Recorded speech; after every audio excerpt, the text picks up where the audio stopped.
бодит явдлаас сэдвлэн бүтэв. Марио Гомес 45 жил уурхаад ажиллаад тэтгэвртэй гарч байгаад чинь баяр хүргэе. За харин шуухан хүүхдээгээ хүүсэг мэдсэн хүү байгаа. Охин байгаа. За.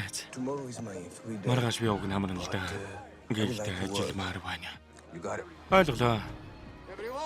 Боливоос ирсэн шинэ залуу ажилчинтай танилцаарай. Ганцхан энэгээр ордог юм уу? Ганцхан энэгээр орно, ганцхан энэгээр гарна. Энэ юу вэ?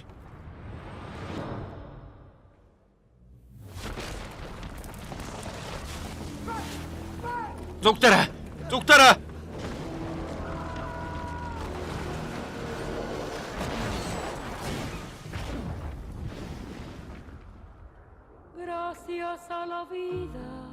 Газар доор 700 метрт 31, 32, 33 ашгүй бүгдээрээ байна. Бид ямар та нарыг мэдэхгүй биш. Засгийн газраас хүмүүс ирээд юу ч хийтгүүл үсттэй. Аврах ажиллагааг төв зогсоохоор боллоо. Маачи. Тэднийг олох магадлал ердөө 1%. Бидэнд үүнээс өөр хоол хүнс үлдсэнгүй. Төрөглөх хэрэгтэй байна. Энэ уурхай ингээд бидний хавс болох нь. Үгүй. Би эндээс гарч чадна гэдэгтээ итгэж байна. Би тэгэхээр шийдсэн. Бид 33 болоо шүү дээ. Энэ жил Яагаад тэднийг аврахгүй байгаа юм бэ? энэ хүмүүс бидэнд итгэл найдвар тавьж байна.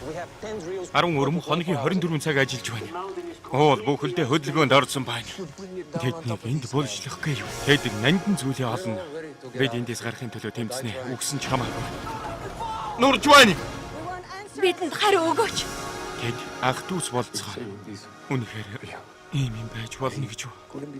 Би чамаар хэзээ ч ингэж бахархаж байгаагүй. Итгэл найдварыг олно. Би нэг охинтой. Бас их нэртэй. Тэд минь намайг хүлээж байх. Зүгээр аваа.